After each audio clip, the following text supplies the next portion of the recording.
what they're gonna do. Not a whole lot I You can can't do. burn anything when it's like 50 Should not miles have per hour a winds. 6-inch That is true. And it should subside some of that, blow it out in the road. Man, you've got all kinds of new shirts and stuff. I don't think you have the same thing on quite, you know. I don't recognize any of your stuff. Yeah, well, You don't either? no, not really. So it's that old, I get about 5 and rotate them for about 5 years, and then it's all new at once because they all wear out at the same time. Just like a good headlight set there. You gonna get close enough for me to spit on you? You gonna get close enough for me to spit on you?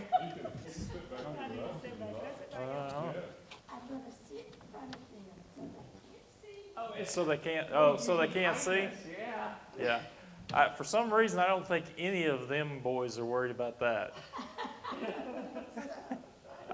I'm almost certain you could stand up and they wouldn't be worried about that.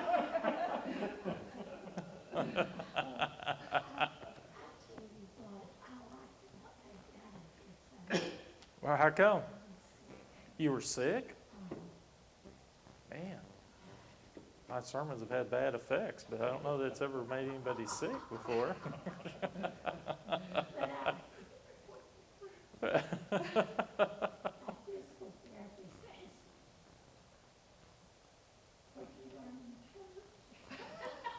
I like your physical therapist. Yeah. I don't know if I want to know what the answer is, but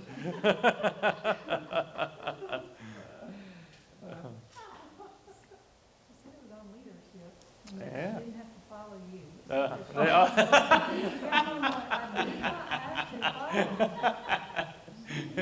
It's on leadership and elders, and I'm old, so I don't have to follow him.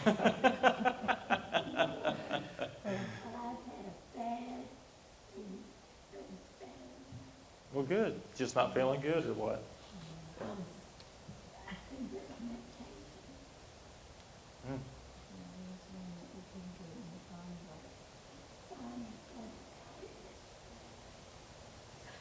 Is that just because of low supply? Is it? It was, because, my goodness. They couldn't get the I'm not the only one. So you heard that, Tony? Yeah, So they they're did. not They sitting out there. I'm pretty sure we all figured that, because we didn't think that they were going to do a special delivery for Ann. I don't mean this badly. I know you feel like you got some rank and importance, but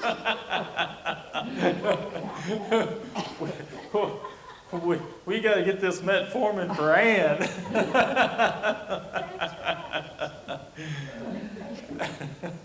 We know what you meant. Yeah. I've been easy on you the last few Sundays, so I'm really feeling depleted. Oh, shoot. Oh, it's because there's missionaries who've been here. Yeah, I've had to kind of be on a little bit of good behavior. Yeah.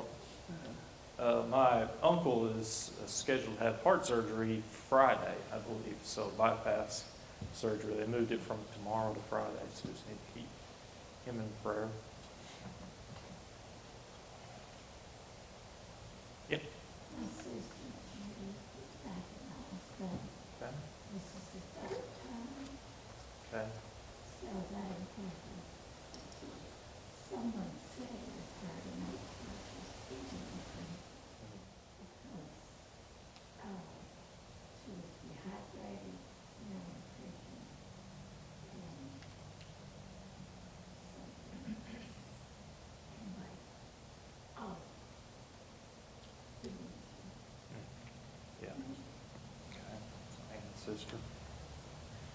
Need to keep Philip and Lucretia in our prayers. I think they're still doing okay, but she's definitely got good days and bad days of how she's feeling. I think actually probably even more both of them than what they realize. Wednesday, is that with the Josephs, are they going back today? That's right. They are going back today, so we definitely need to remember them in prayer. Or supposed to? Yeah. He said that it might be, with the turmoil there. Yeah, yeah. Yeah, I haven't talked to them since Sunday, but yeah, the plan was when they left here on Sunday that they were still planning on going back today, so I haven't heard anything different, if that's the case or not. Still need to remember about just the logistics of getting that stuff over there too. That's just a complicated mess to work through all of that. Here's when Mr. Garcia, his wife, asked that we put him on the prayer list. He has stomach cancer that has advanced to like the intestines. So, Okay. Garcia.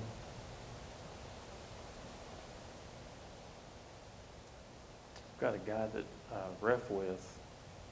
He's ref for a lot of years, and he has liver cancer, so I need to remember him in prayer as well.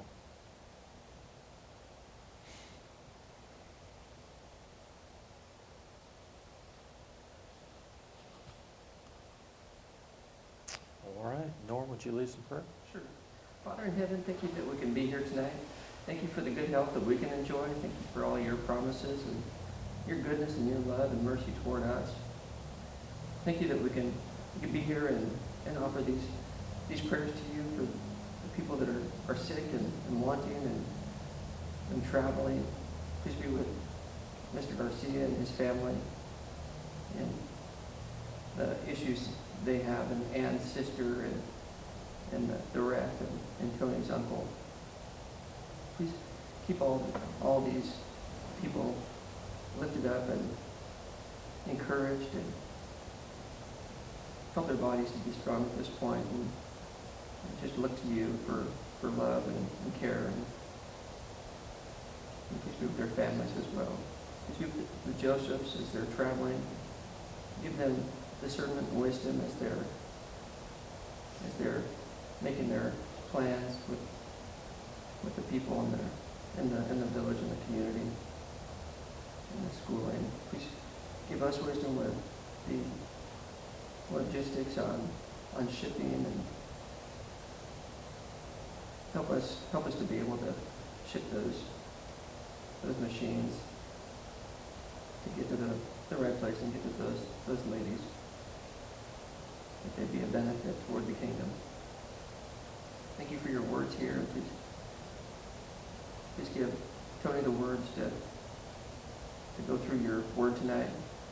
Thank you for all your promises. Thank you for your goodness, and help each one of us here understand and get wisdom out of your scriptures, and be a light to the people around us and our families as we go throughout today and the rest of the day and the rest of the week. In Jesus' name we ask this, amen.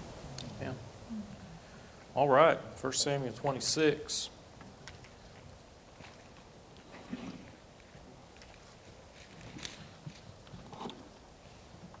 We're continually seeing David on the run and God protecting him. Got really two more scenes of that before we transition in terms of kingship. Last week it was through Abigail, and Abigail really spares him. In verse, let me see where we were at. Yeah, it was there, Abigail.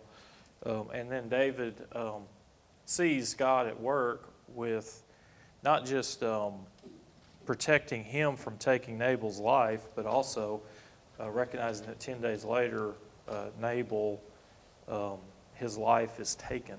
So that influences then this next passage in relation to that. The acts of God in our life, as we see him work in our life, I've said this before, is meant to have us grow confidence in not just the way of God, but how God's working in our life.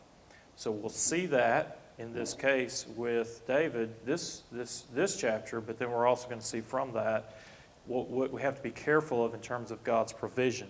There's a little bit of a yo-yo roller coaster cycle that can happen in the Christian life, and if you see it, it helps it will help you to guard against cycles that happen in our lives.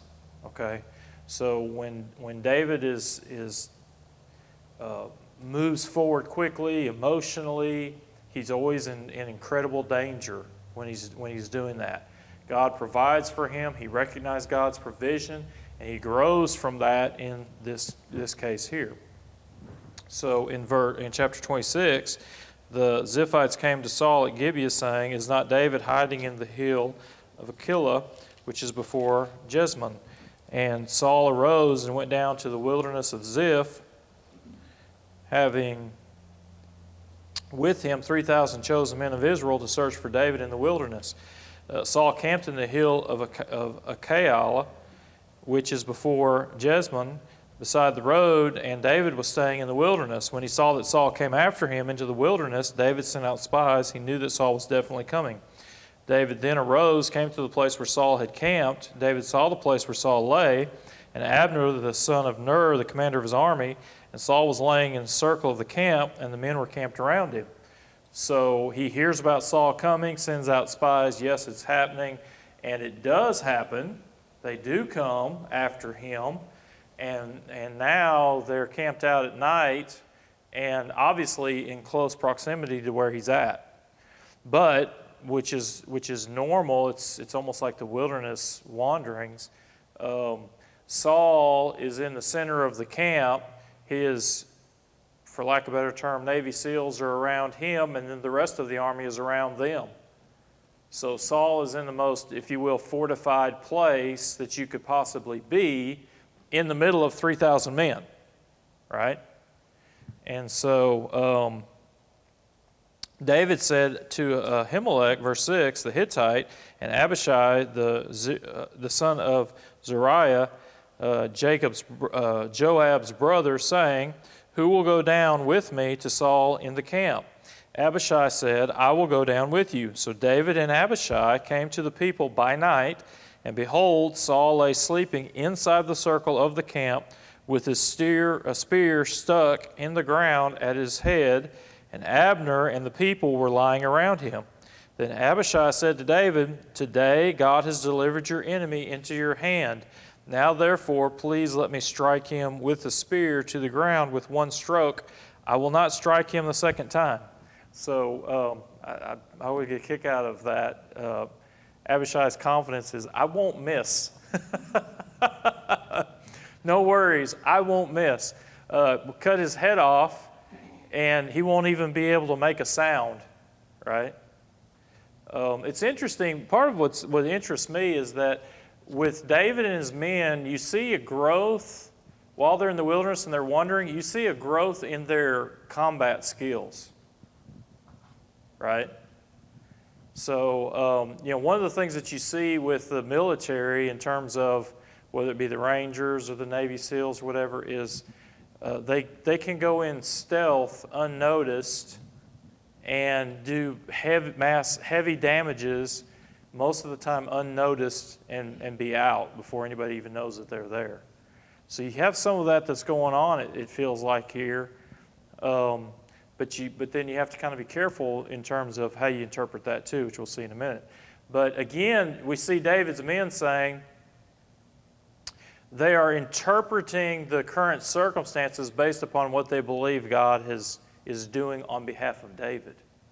One of the things that we continually talk about is you have to be very, very careful about how you are interpreting current circumstances in light of what God is actually doing.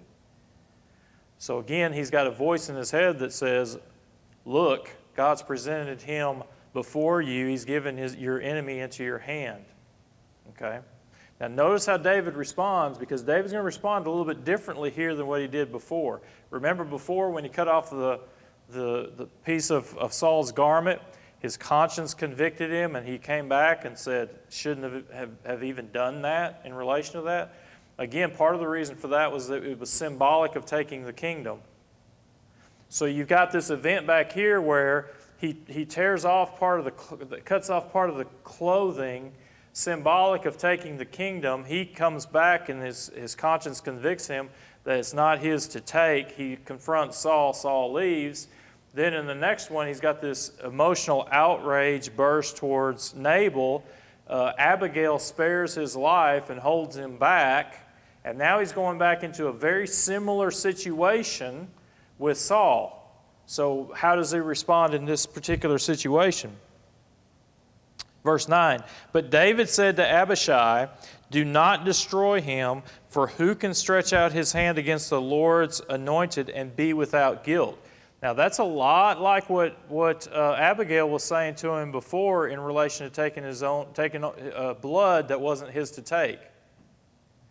And she wasn't necessarily just talking about Nabal. I think that she was also talking about the servants and everyone else that was with him. But see, notice how he's moved over sort of into this judicial arena and says, his life is not mine to take. His life is not yours to take. And this is one area where he seems right now to be pretty set in relation to that. But he's coming off the heels of what just happened with Nabal, right? So what's underlying, what's the foundation of why he's saying that? Verse 10, as the Lord lives, surely the Lord will strike him, or his day will come that he dies, or he will go down into battle and perish. Now where does he get that concrete sense of God's acting on his behalf in relation to justice? And the answer is Nabal. The answer is Nabal. He was ready to take Nabal's life.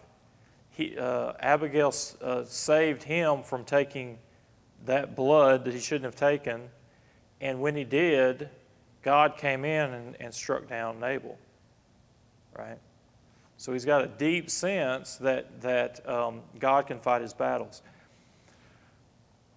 Strength and power is not seen in the exertion of that strength and power so much as it is, if you have that power, the restraint of it.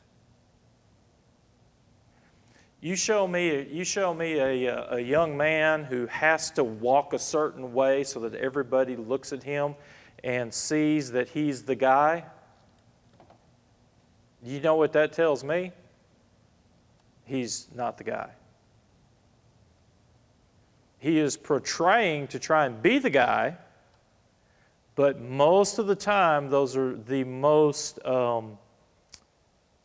have the least amount of confidence, and they're seeking to portray something, but they don't have this inner strength of, this is truly who I am.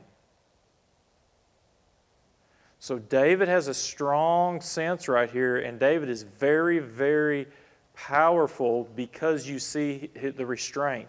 It's not that he didn't have the strength or the opportunity, availability to take Saul's life, but you see that he has the power of restraint to not take it and trust that God will, because it's not, judicially, it's not his to take. So be careful how you define and you see strength. Because oftentimes what actually is, isn't. Right? Now those without wisdom and who are naive will look at that and say, oh yeah, there's the man. But no, it's the man who can actually restrain himself, who shows himself to be the strongest. And he can restrain himself because now he believes in a God who is powerful enough to defend him. This comes into the New Testament. It's not just an Old Testament concept. It comes into the New Testament in believing in the justice of God in order to forgive people who have sinned against you. So in order for me to be able to forgive someone, I have to believe that God is strong enough and nothing has passed his sight, that he can deal with these things better than what I can. Now the Bible also pushes then into that. That doesn't mean we go into it with an attitude, well, he'll get his and God will do him worse off than what I could, right? That's not really a heart that's truly found forgiveness. But you understand that, which allows you to change and adjust your attitude from the inside out, knowing that God can and will handle that. And actually, when you truly understand that, most oftentimes you feel sorry for those people more than you do seeking to see them have justice enacted. Right? So, we should live because we understand the nature and the character and the covenant of God towards us. We should live in a courtroom filled with grace because of God's power and God's provision and God's presence.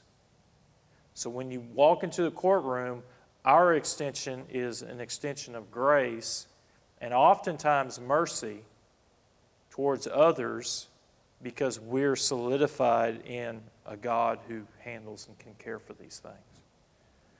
If not, you're always seeking to be the judge and the jury, right? And so a lot of times people would talk about, well, you're a legalist, you're a legalist, you're a legalist, but never be able to define what is that, right? Oh, you're just a legalist, you're just a legalist. A legalist is you're not a legalist just because you hold to the commands and the standard of God. Okay? So God has given us an objective standard. David here has an objective standard that he's living by. The covenant that God made with him, and this is the way you deal with kings, and this is what I've promised you, Hesed covenant loyalty that's going to extend to you. So he lives by that command, and he holds to that command. But when he relates in relation to that command with other people, he can hold to that command without standing above them and then condemning them. Right? When you start seeing legalism happen in the lives of God's people, it's not that when you hold a standard that is God's and say, "Thus saith the Lord," this is what truth actually is. That's not being a legalist. When you become a legalist is when you are standing above the other person. I'm better than you, and here's the standard, and you don't meet the standard, I do. Right? So you're standing above them, and then you're condemning them. It's not that you're just stating, here's God's standard, but you're condemning them in that standard that, quite frankly, in another way, you probably and I can't keep. And then the third thing is we end up making another standard that they have to meet, which is usually the standard that we feel like we can meet. So you see those three things in place, and that's really kind of the hub, if you will, of legalism. But here you see Abishai saying, "Hey, God's given it to your hands," and he says, "Nope, it's not. He's not ours to take." Well, he's just gone through an experience of that with God. So the Lord, verse 11, the Lord forbid that I should stretch out my hand against the Lord's anointed, but now please take the spear that is at his head and the jug of water, and let us go. So David took the spear and the jug of water beside Saul's head, and they went away, but no one saw or knew it, nor did any awake, for they were all asleep, because a sound sleep from the Lord had fallen on them. See, now we would quickly credit those men as being really, really, really great warriors. But you're in the middle of 3,000 men. You're in the middle of 3,000 men. What allows you to get into the middle of 3,000 men and out without anyone recognizing you? And the answer is the sleep medicine from God. Yeah, so they're able to get in and get out. Now, in this scenario, this is the reason why I also say what's going on in the previous one that was likened unto this, where David feels a guilty conscience. Here, he doesn't feel a guilty conscience for taking Saul's spear or his water. Right? So there's more going on in the first account than him just taking something that was Saul's. Okay? As far as that goes. So, and you know he's right there. You know he's right there and could kill him. Because it's, if you feel like you're in danger, where do you keep your gun? Yeah, under your pillow. All right? Right next to your head. So David crossed over to the other side, stood on top of the mountain at a distance with a large area between them. David called to the people and to Abner, the son of Ner, saying, "Will you not answer, Abner?" Then Abner replied, Who are you who calls to the king? So David said to Abner, "Are you not a man? And who is like you in Israel? Why then have you not guarded your lord the king? For one of the people came to destroy the king your lord. This thing you have done is not good. As the Lord lives, all of you must surely die, because you did not guard your lord, the Lord's anointed.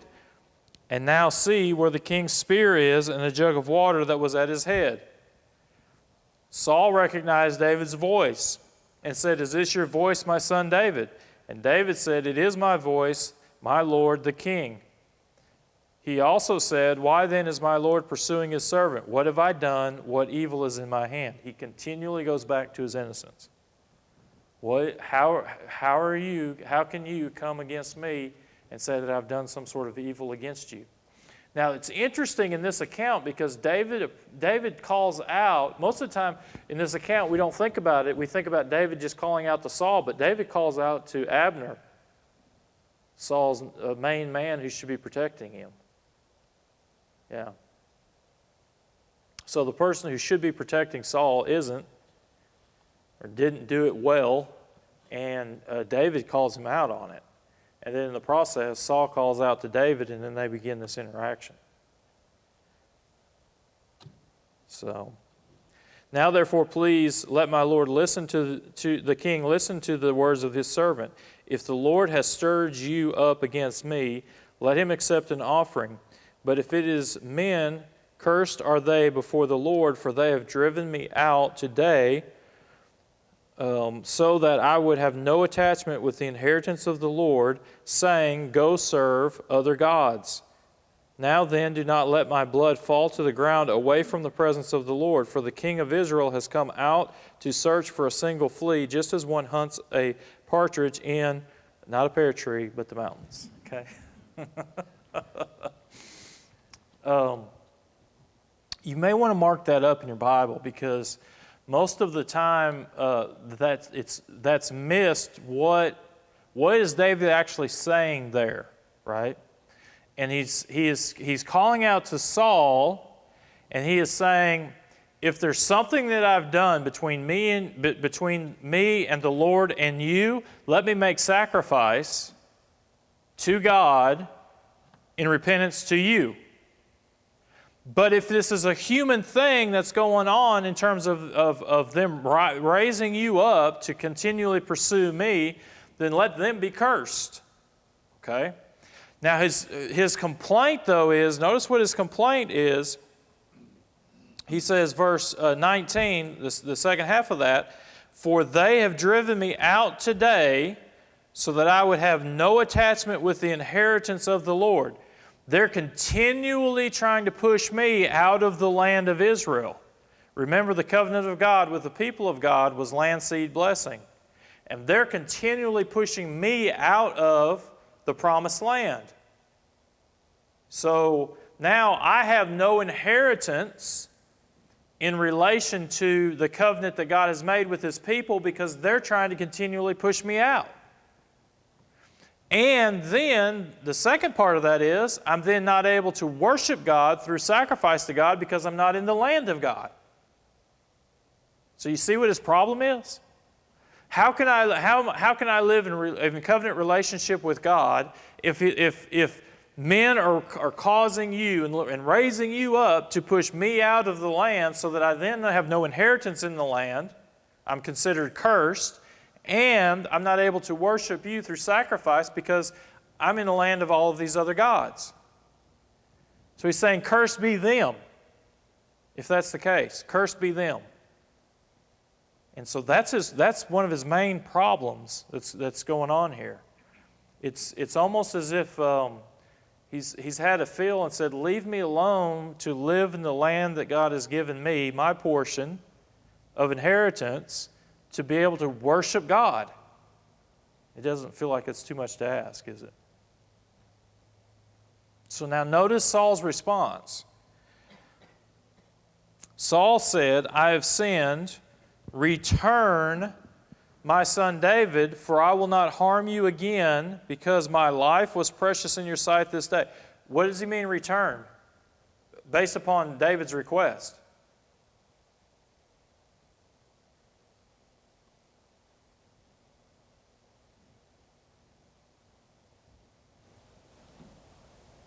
What is David's complaint? What was his first complaint? They're driving him where?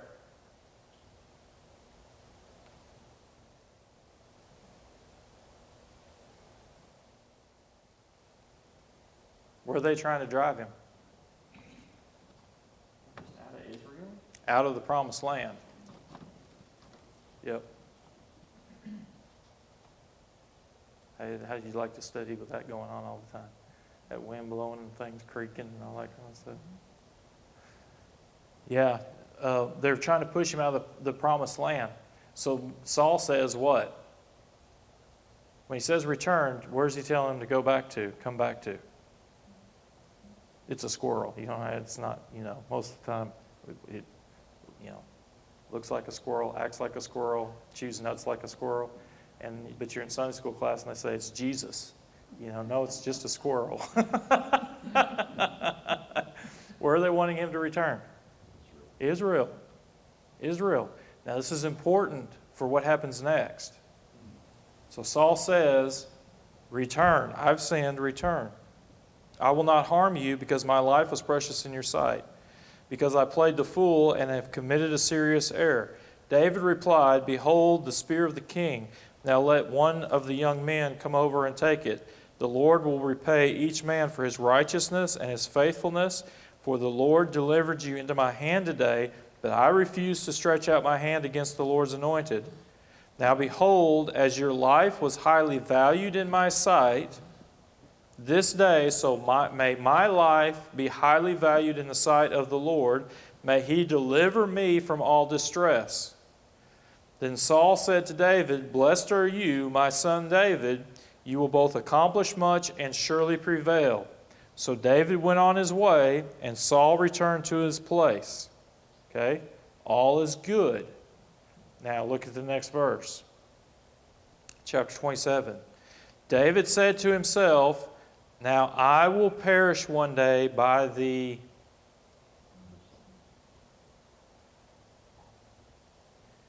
There's nothing better for me than to what? Yeah.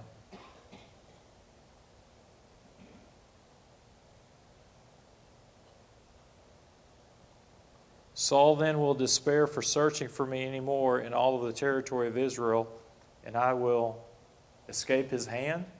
You just escaped his hand in the land of Israel, and you just told him that you're trying to push me out. You're trying to push me away from my inheritance, and you're trying to push me away from the presence of God of whom I worship. And now he comes in and says, let's go out of the land.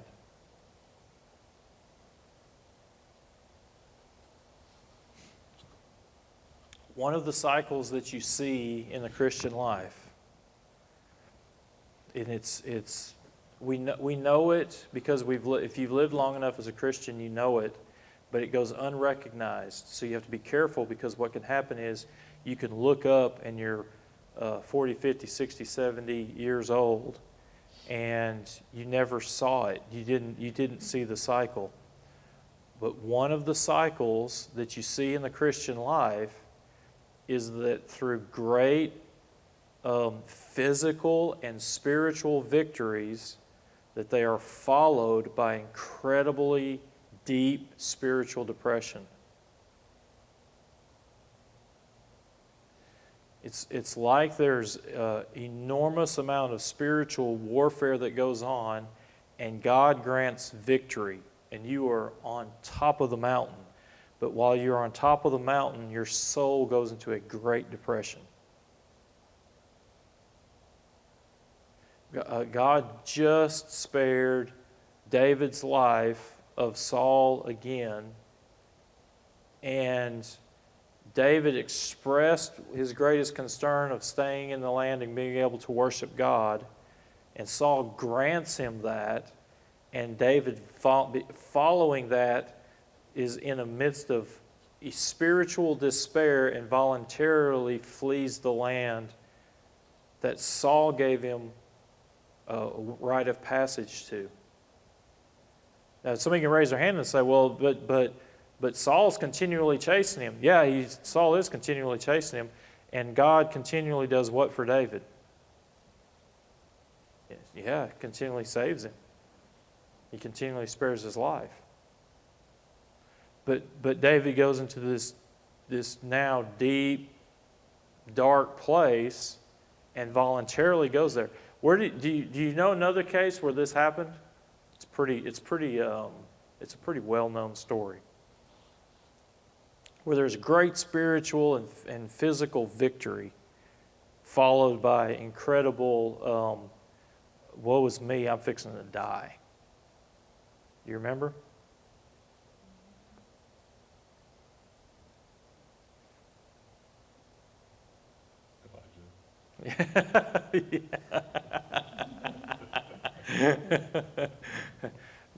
Jennifer, just reach up in front of Norm and say, Elijah. And then maybe you'll get a better response where Norm will at least help you out instead of Dave. Yeah. The prophets of Baal, Elijah's like on this solo mission, and you have the water of the sacrifice and all the prophets of Baal versus one prophet of God. Jezebel, you've got all that going on, and he says to the prophets of Baal, yeah, whoever we'll put meat on the sacrifice, and whose ever God lights the sacrifice is the true God. And the prophets of Baal, morning, day, night, wailing, cutting themselves, doing everything they possibly can to get fire to light this place, and doesn't happen. Elijah's like being incredibly bold and sarcastic. Maybe your God is using the latrine and relieving himself. I mean, literally is what he says to them. So he just cry louder, and they cry louder, and they are deeply convicted about this, to the point of literally cutting themselves, shedding their own blood. Elijah comes back and douses the altar with water to the point where there's no possible way for this thing to light up, and God consumes it. Right? Just absolutely consumes, not just the sacrifice, but all of the water and everything. You remember what happens next? Elijah's crawling out to God saying, I'm the only one here, and Jezebel's going to kill me. And God takes him to the brook and feeds him with the angels and cares for him. And you look at that story and you say, how can that be? But that's what happens through these cycles. Yeah, that's what happens through these cycles. So you see, you should come to a point in which you then, when you see the hand of God that's really active and working, and you're just rejoicing in the providence and the provision of God and all of that, doesn't mean you don't still rejoice in all of those things. But you also prepare yourself for what's fixing to come, because this is true spiritual warfare. So you then all of a sudden don't become surprised when the next day, the next week, the next whatever, that there's this spiritual attack going on. And if you would just trace that in your own life, you could look back and you could just plot that thing and see it happen. Yeah. And what happens in that is, it doesn't mean that it goes away necessarily, right? But here's what happens. You start saying, oh, I know what this is. I know what this is. See, in that moment, Elijah just sees this great thing, this great person called Jezebel, because spiritually he's exerted so much that he's spiritually weak, which shows itself physically. And so now all of a sudden, Jezebel's this huge figure that's blocking his view of God. Same thing's going on here with David. Well, if you know that's coming, what happens is the Jezebels of the world are still there. The threat of Saul is still there. But what happens is you recognize that within yourself, and you recognize yourself going that way, and you see it as a spiritual warfare, and you say, yeah, I know what this is. And your prayer becomes more precise before God in what you're praying for in the midst of that battle. Jezebel wasn't really the problem. Was Saul ever really David's problem? If you really think about it, yes, Saul was after him. Yes, but was Saul going to ever kill David? The answer is no, he was not. Does not mean David didn't act wisely in trying to say, God, if he comes, are these people going to give me up? God, how's this going to play out? But God continually provided for him through all of those things. So even with Saul, and even with his character and nature, knowing that Saul goes back on his word, other people come into his life and push him back up for him to go back on his word, he still never had a time in which God didn't protect him and care for him in relation to that. And the very thing that he was praying to Saul for was, let me stay in the land, let me worship God. And Saul said, return. And immediately following that, he says, Saul is never going to stop coming after me. I've got to flee this place. And that's almost always missed in that story. So you want to make sure that you trail that, because if you look at what's really going on there, you're seeing some stuff that's really happening, which also is going to lead into the next story in which David's going to have to be spared again because he's fixing to do something he's never done before. Because now David is fixing to head towards the Philistine land. Okay? So David arose, verse 2, crossed over, he and 600 men who were with him, to Achish, the son of Maach, king of Gath. And remember, Gath is a major geographical place here. Gath was a place that we saw originally with Samuel just before they asked for a king. You got all that stuff going on in Gath. Israel pushed the Philistines back past Ekron and Gath, right? So that used to be Israelite-controlled territory. Then all of a sudden, when David started coming onto the scene, you had Goliath, who was from Gath, right? Then when David was in flight, he took the sword of Goliath and he fled to Gath, where he had to act like a crazy man because they were afraid of David. The king was afraid of David. Well, now when he shows up, is the king going to be afraid of David? Right?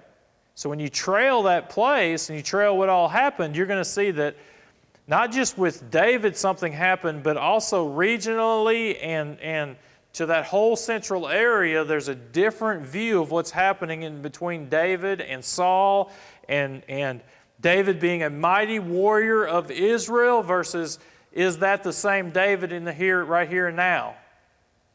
Right?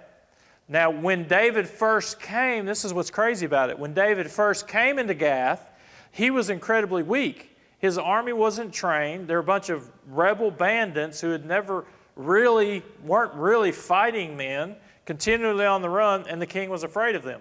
They're more organized now than they've ever been. Opportunity to kill Saul twice, didn't do it. 600 men who have been somewhat battle-tested, and now they're coming to this king of Gath. Okay? So David lived with Achish at Gath, he and his men, each with his household, even David with his 2 wives, Ahinoam and Abigail. Now it was told Saul that David had fled to Gath, so he no longer searched for him. We don't fully know if that's just because he's in Gath, or if he just no longer, but Saul doesn't go after David anymore. And there's pretty much up to this point never been anything that stopped Saul from going after David in relation to that. And remember, Saul is not this weak sympathetic figure, he's become this ruthless king who doesn't care, sort of reckless even, right? So David said to Achish, "If I have found favor in your sight," now he's trying to find blessing from a king of the Philistine who worships and serves other gods in the land that's occupied by Philistines. There's just so much going wrong in this. There's just so much. I mean, it's like, what's going on? Let them give me a place in one of these cities in the country that I may live there. Why should your servant live in the royal city with you? That's called Lord, little l, Lord vassal relationship. I will give loyalty to you if you let me live in your land. Yeah, you in essence will become my Lord. So I will serve you in relation to doing that. You give me occupation, a place to live in the land. So Achish gave him Ziklag that day. Therefore Ziklag has belonged to the kings of Judah to this day. The number of days that David lived in the country of the Philistine was, this first time we get a time frame, 1 year and 4 months. So David is getting settled, right? Saul hasn't pursued him for 1 year and 4 months, and he has been living in the land. He's living in this relationship between him and the king of the Philistines of that area. So David and his men went up and raided the Geshurites, the Girzites, and the Amalekites, for they were the inhabitants of the land from ancient times, as you come to Shur, even as far as the land of Egypt. David attacked the land and did not leave a man or a woman alive, and he took away the sheep, the cattle, the donkeys, the camels, the clothing. Then he returned and came to Achish. Now Achish said, "Where have you made a raid today?" So he's giving the loot, if you will, the percentage, whatever that was, back to the king. King saying, "Where'd you go to get all this stuff? Good, that a boy, but where'd you go to get all this stuff?" David said, "Against the Negev of Judah, and against the Negev of the Jerahmeelites, and against the Negev of the Kenites." So David's playing both hands here. David, he's not gone out against Judah, right? But he's telling the king that he has. But every place that he goes, he's wiping everybody out, so there's no one to say what actually happened. It's a ruthless thing that's going on here.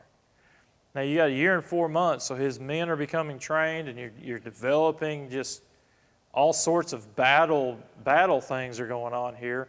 But you still have got this character, integrity, this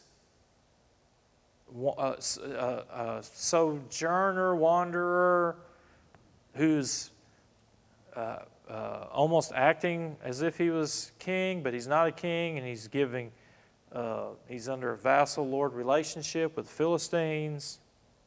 It's an absolute mixed bag.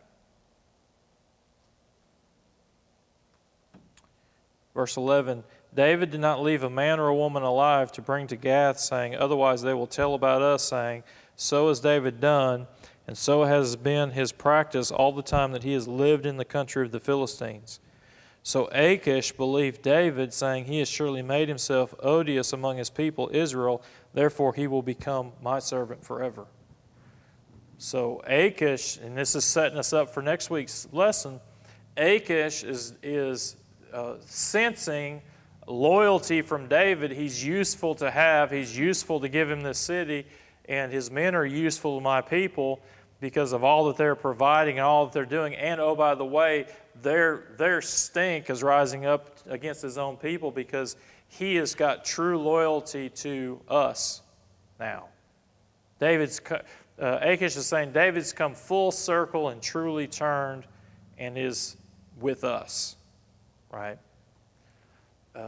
Now, we know the truth is that we don't know where David really is.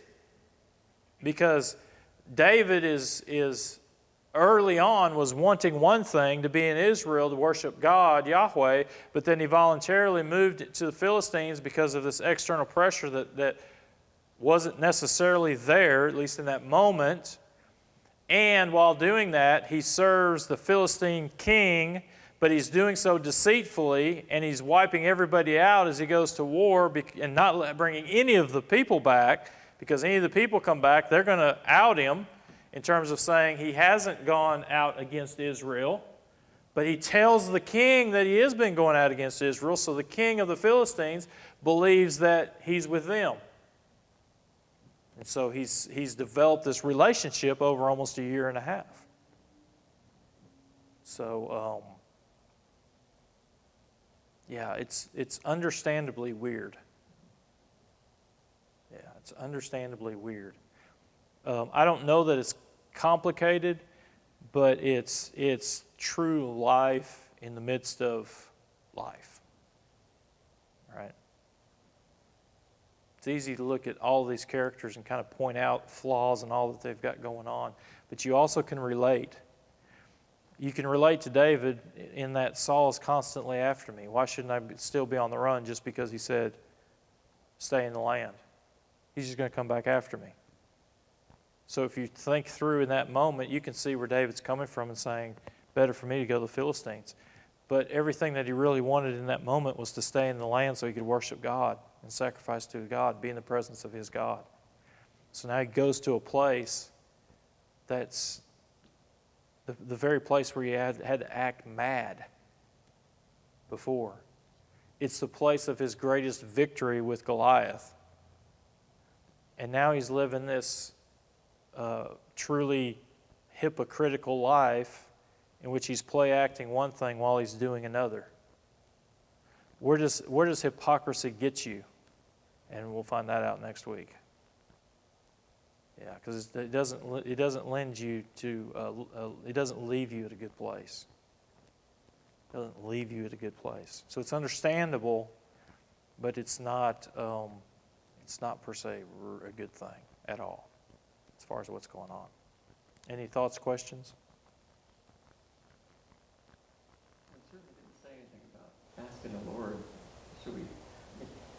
Yeah, it was part of the initial agreement. Go in and get all those Philistines out and all the people there in the land. Kind of with that, but it doesn't say he would struggle with his decision, but he got an answer from the Lord. Yeah. Okay. Yeah. And he's still alive. Yeah. It is. Yeah. Have you ever had it in your life? It's a great point, Norm. Have you ever had it in your life where you know that this is what you're supposed to do, but it's not the way you thought. It's not the way that you imagined. It's not nothing about it. And so you almost make up this alternative reality of, well, then it must be this. So maybe I'm anointed by God to do this, but it's in a covert way. He's acting like a king in Israel to what a king in Israel would do, but he can't be king because Saul is truly king. He lived in the land, and the place he's living is occupied by Philistines, and so he's actually a servant to Achish, Philistine king. But it's also almost as he's doing what he finds his hand to do in terms of being anointed a king. You know, so that's why I say it feels complicated because in the moment you got all this stuff swirling around, but it's also we're going to find next week especially what it is that he lost sight of that really moved him to a place, a very unhealthy place. But what you're seeing about it with this is this isn't like when he was with the priest and saying, I'm a servant of Saul and, you know, give me the bread and all this kind of stuff. This isn't the same thing. This isn't the same thing as what Abigail did where she didn't tell her husband until after the fact and then told her husband. Right? This is a deal of true deception before that king. Now, he may have thought he had to do it because of necessity, clearly, but it's clearly deception that's going on with David in terms of him, the relationship that he's left with that king. But he's anointed king of Israel, so I can't go out against Israelites, but I can't live in the land of Israel. I've got these 600 warriors here, you know. But that's oftentimes where we find ourselves in life. You have a direction kind of where God wants us to be and go, but then it starts to get complicated. It's not the way we thought it would be. Doesn't feel clear cut, right? And that's one of the things that you're seeing here really with David, that his journey to the throne was his own wilderness wandering experience that God's carrying him through. Yeah. So, all right, let's pray. Father God, so grateful for your word and grateful for just the blessings that you give us and the insights through it. And we relate in so many ways to just the victories that we have in these battles that you've placed us in, and then also just the spiritual depressions oftentimes that we can go into and almost despair and seeking to find a way out, not consulting you first, and just going in what we think or seem as best, and it leaves us into a place that gets incredibly sometimes complicated and messy, and so certainly things that we can relate to. We just pray, Father, for just a heart that is continually in love with your covenant and the relationship that you've called us to, and we just pray, Father, that relationship will continue to grow, and that these warning signs for us will be things that we see and we seek wisdom from, and seek to truly seek your guidance and direction before we move forward, and to leave us in a solid place, whether that be in enemy territory or in the place of your land and your presence. And so just pray, Father, that they may be a guidepost to us to help give us direction and lead us to greater faith, trust in you. All these things we pray in your Son's holy name. Amen.